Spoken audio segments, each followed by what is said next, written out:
Hello વિદ્યાર્થી મિત્રો, open study point open for all ચેનલમાં આપનું સ્વાગત છે. આજે આપણે શીખીશું ધોરણ 9 વિષય સામાજિક વિજ્ઞાનનો પાઠ 17 કુદરતી વનસ્પતિના સ્વાધ્યાયના પ્રશ્નોના જવાબની સમજ મેળવશું. તો ચાલો શીખીએ. પાઠ 17 કુદરતી વનસ્પતિના પ્રશ્નોના જવાબની સમજ. પ્રશ્ન ક્રમ 1. નીચે પ્રશ્નોના ટૂંકમાં જવાબ આપો. સૌપ્રથમ ટૂંકા પ્રશ્નોની સમજ મેળવશું. સવાલ 1. ભારતમાં વૈવિધ્યસભર કુદરતી વનસ્પતિ શા માટે જોવા મળે છે? જવાબ: ભારતમાં કુદરતી વનસ્પતિ સર્જન આ પરિબળોથી થાય છે. 1. ભૂપૃષ્ઠ, 2. જમીન, 3. તાપમાન તથા ભેજ, 4. સૂર્યપ્રકાશ અને 5. વરસાદનું પ્રમાણ. ભારતનું ભૂપૃષ્ઠ પર્વતો, ઉચ્ચ પ્રદેશો, મેદાનો, દરિયા કિનારાના મેદાનો અને રણ પ્રદેશોનું બનેલું છે. ભૂપૃષ્ઠની આ વિવિધતાને કારણે દેશની કુદરતી વનસ્પતિમાં વિવિધતા જોવા મળે છે. ભારતમાં કાંપની, ઘરાતી, કાળી, પહાડી અને રેતાળ એવી 5 પ્રકારની જમીન છે. જમીનની વિવિધતા પ્રમાણે વનસ્પતિમાં વિવિધતા જોવા મળે છે. ભારતમાં હિમાલયના બરફ આચ્છાદિત તથા ઠંડા પ્રદેશોના તેમજ દક્ષિણ ભારતના દ્વીપકલ્પીય ઉચ્ચ પ્રદેશના તાપમાન અને ભેજમાં રહેલા તફાવતને કારણે કુદરતી વનસ્પતિમાં વિવિધતા સર્જાય છે. સૂર્યપ્રકાશની અસર વનસ્પતિની વૃદ્ધિ પર થાય છે.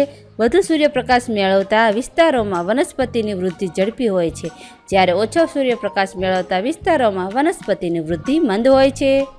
ભારતમાં વરસાદ એક સરખો વરસતો નથી. ભારતમાં વાર્ષિક 200 સેમીથી વધુ વરસાદવાળા પ્રદેશો છે અને વાર્ષિક 10 થી 12 સેમી જેટલો વરસાદ ધરાવતા પ્રદેશો પણ છે.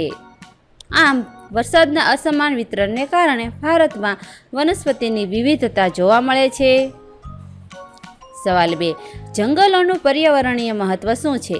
જવાબ: જંગલોનું પર્યાવરણીય મહત્વ નીચે પ્રમાણે છે.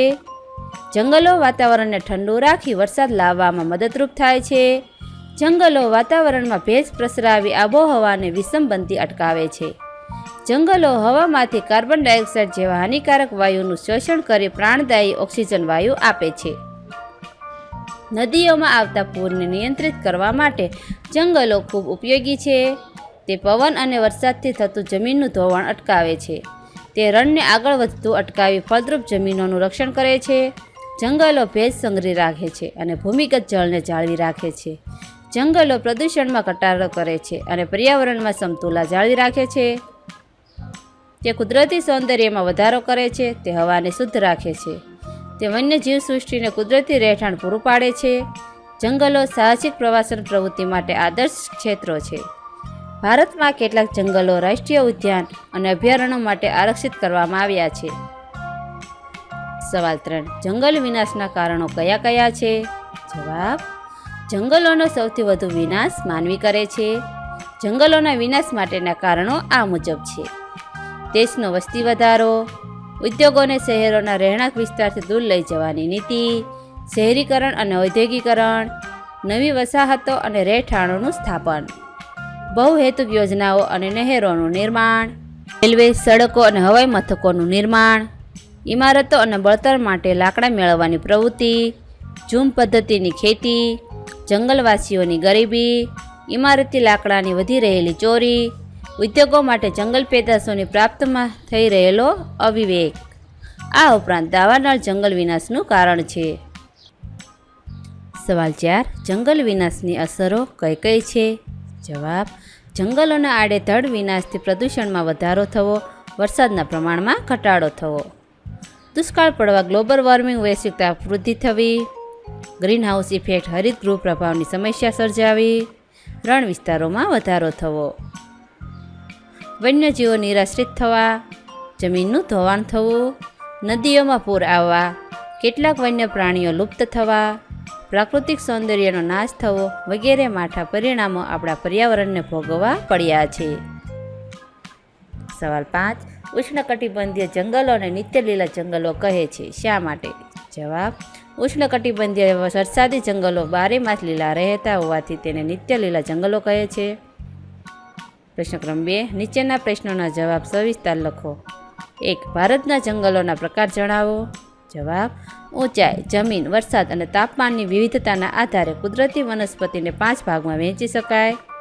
1. ઉષ્ણકટિબંધીય વરસાદી જંગલો. 2. ઉષ્ણકટિબંધીય ખરાવ જંગલો. 3. ઉષ્ણકટિબંધીય કાંટાળા જંગલો. 4. સમશીતોષ્ણ કટિબંધીય જંગલો અને ઘાસના મેદાનો તથા 5. ભરતીના જંગલો.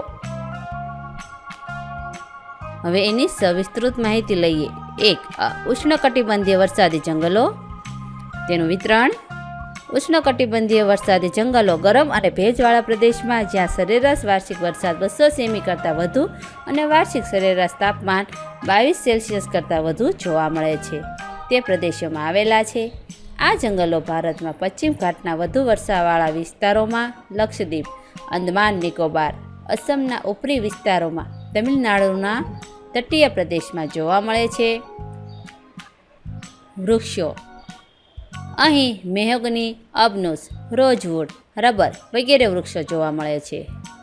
તેની વિશેષતા: અહીંના વૃક્ષો સામાન્ય રીતે 60 મીટર જેટલા ઊંચા હોય છે. જાડી ઝાખરાના કારણે ભેજનું પ્રમાણ વધુ હોય છે. આ જંગલોમાં પાનખર જેવી કોઈ ઋતુ હોતી નથી.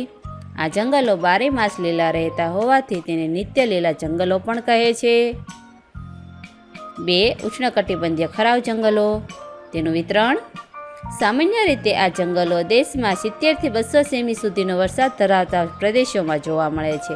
ઉત્તર પૂર્વીય રાજ્યોમાં, હિમાલયના તળેટીના વિસ્તારોમાં, પશ્ચિમ ઓડિશા, છત્તીસગઢ, ઝારખંડ, પશ્ચિમ ઘાટના પૂર્વીય ઢોળાવોમાં, વિંધ્ય અને સાતપુડાના પર્વતોમાં આ જંગલો જોવા મળે છે.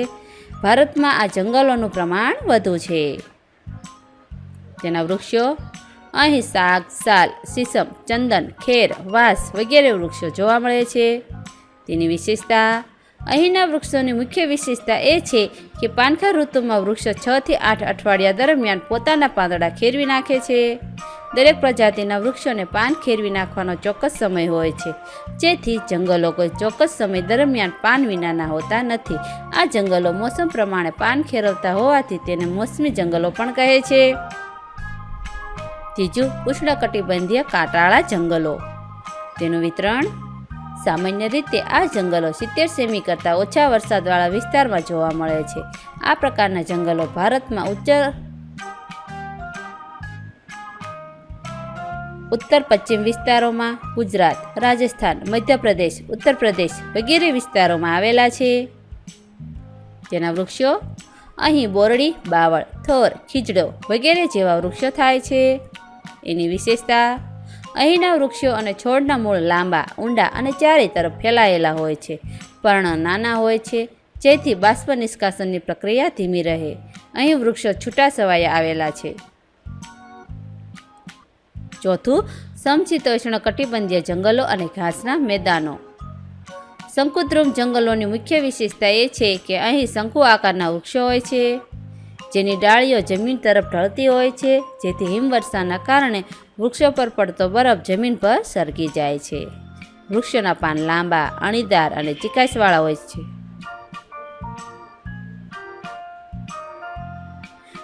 વૃક્ષોના પાન લાંબા, અણીદાર અને ચીકાશવાળા હોય છે. આ પ્રકારના પાન લાંબા સમય સુધી ભેજને સંગ્રહી રાખે છે. 5. ભરતીના જંગલો. તેનું વિતરણ: ભારતમાં દરિયા કિનારે નદીઓના મુક્ત ત્રિકોણ પ્રદેશમાં ભરતીના જંગલો આવેલા છે. બંગાળની ખાડીના કિનારાના પ્રદેશોમાં તેમજ ગુજરાતના કેટલાક સાગરકાંઠે દલદલીય વિસ્તારોમાં નાના પાયા પર ભરતીના જંગલો જોવા મળે છે. વૃક્ષો: સુંદરી અને ચેર અહીંની મુખ્ય વનસ્પતિ છે. સવાલ 2. જંગલોની ઉપયોગિતા લખો. જંગલો માનવજાતને અનેક રીતે ઉપયોગી છે. જંગલોમાંથી મળતું ઇમારતી લાકડું સાગ, સાલ, ફર્નિચર બનાવવામાં કામ લાગે છે. સુંદરવનમાંથી પ્રાપ્ત થતા સુંદરીના વૃક્ષના લાકડામાંથી હોડી બનાવવામાં આવે છે. હિમાલયના ઠંડા પ્રદેશોમાં થતું દેવદાર ચીડના લાકડામાંથી રમતગમતના સાધનો, ચા અને દવાના પેકિંગની પેટીઓ બનાવવામાં આવે છે. ચીડના રસમાંથી ટર્પેન્ટાઇન બને છે. ચંદનમાંથી સુગંધી તેલ, સૌંદર્યવર્ધક બનાવટો બનાવવામાં આવે છે. વાંસમાંથી ટોપલા, ટોપલી, રમકડા, ગૃહ સુશોભનની ચીજો બનાવવામાં આવે છે. જંગલો લાખ, રાળ, ગુંદર, રબર, મધ, નેતર જેવી વન્ય પેદાશો પૂરી પાડે છે. આંબળા, બહેડા, હરડે, અશ્વગંધા વગેરે વનસ્પતિઓ ઔષધીય ઉપયોગિતા ધરાવે છે. આ ઉપરાંત ખાખરાના પાનમાંથી પતરાળા પડિયા, ખેરના લાકડામાંથી કાથો, ટીમરૂના પાનમાંથી બીડી બનાવવામાં આવે છે. જંગલો વનવાસી પ્રજાને આજીવિકા તેમજ ખોરાક પૂરો પાડે છે. આમ જંગલો માનવ જીવનને સામાજિક અને આર્થિક વિકાસમાં યોગદાન આપે છે. સવાલ 3. જંગલોના જતન માટેના ઉપાયો સ્પષ્ટ કરો. જંગલોના જતન માટેના ઉપાયો આ મુજબ છે. જંગલોનું જતન અને સંવર્ધન કરવાના હેતુથી ભારત સરકારે 1952માં રાષ્ટ્રીય વન નીતિ અમલમાં મૂકી. 1980માં સંસદે વન સંરક્ષણ અધિનિયમ પસાર કર્યો અને 1988માં નવી રાષ્ટ્રીય વન નીતિ જાહેર કરી. જંગલોના જતન માટે નીચે મુજબના ઉપાયો હાથ ધરવા જોઈએ. 1. જંગલો એ આપણું રાષ્ટ્રીય સંસાધન અને તેનું જતન કરવું એ આપણી નૈતિક ફરજ છે તેવી સમજ કેળવવી. 2. વૃક્ષ છેદન અટકાવવું, ગેરકાયદેસર વૃક્ષ કાપનારને કડક સજા કરવી. 3. વન મહોત્સવ અને સામાજિક વનીકરણ કાર્યક્રમોમાં લોકભાગીદારી વધારવી, પડતર જમીન, નદી, રેલવે, સડકોની બંને બાજુમાં વૃક્ષારોપણ અને સંવર્ધન કરવું. 4. પર્યાવરણ શિક્ષણ અને શાળાકીય અભ્યાસક્રમો દ્વારા પર્યાવરણ જાગૃતિ લાવવી, પર્યાવરણને લગતા દિવસોની ઉજવણી કરવી. 5. જંગલોમાં આગ ન લાગે તેની તકેદારી રાખવી અને આગ લાગે તો ત્વરિત શમન કરવું. 6. ઉર્જા મેળવવા ઉપયોગમાં લેવામાં આવતા લાકડાના સ્થાને સૌર ઉર્જા, બાયો ઉર્જા, પવન ઉર્જા જેવા ઉર્જાના પુનઃપ્રાપ્ય સ્ત્રોતોનો ઉપયોગ કરવો. 7. પ્રચાર પ્રસાર માધ્યમો દ્વારા લોકોને જંગલોનું મહત્વ સમજાવી આ બાબતે લોકજાગૃતિ લાવવી. પ્રશ્ન ક્રમ 3. નીચે આપેલ પ્રશ્નો માટે સાચો વિકલ્પ પસંદ કરી જવાબ લખો. વિકલ્પોની સમજ લઈએ. 1. વનસ્પતિની વિવિધતાની દ્રષ્ટિએ વિશ્વમાં ભારતનું સ્થાન કેટલામું છે? ઓપ્શન આપેલા છે. A. પ્રથમ, B. ચોથું, C. 10મું, D. 5મું. સાચો જવાબ C. 10મું. સવાલ 2. નીચે આપેલ વિધાનોમાં કયું વિધાન અયોગ્ય છે? જવાબ આવશે D. વિધાન અયોગ્ય છે કે હિમાલયના પર્વતીય વિસ્તારોમાં કાંટાળી વનસ્પતિ થાય છે. આ વિધાન ખોટું છે. 3. સાચા જોડકા જોડો. અહીં જંગલોના પ્રકારો અને એ જંગલોમાં થતા વૃક્ષો બમાં આપેલા છે, જેનું યોગ્ય જોડ છે B. ઉષ્ણકટિબંધીય વરસાદી જંગલોમાં 4 મેહગનીનું વૃક્ષ થાય છે. ઉષ્ણકટિબંધીય કાંટાળા જંગલોમાં 3 બાવળના ઝાડ થાય છે. ભરતીના જંગલોમાં ચેર થાય છે અને શંકુદ્રુપ જંગલોમાં દેવદાર ઝાડ થાય છે. સવાલ 4. ચીડના રસમાંથી શું બને છે? કાથો, ટર્પેન્ટાઇન, લાખ કે ગુંદર? જવાબ આવશે B. ટર્પેન્ટાઇન. આ વિડીયો નિહાળવા બદલ આપનો ખૂબ ખૂબ આભાર અને ઓપન સ્ટડી પોઈન્ટ ચેનલ તરફથી વિડીયો નિહાળવા બદલ આપનો આભાર. આવા બીજા વિડીયોઝ નિહાળવા માટે અમારી YouTube channel open study point અત્યારે જ સબસ્ક્રાઈબ કરો.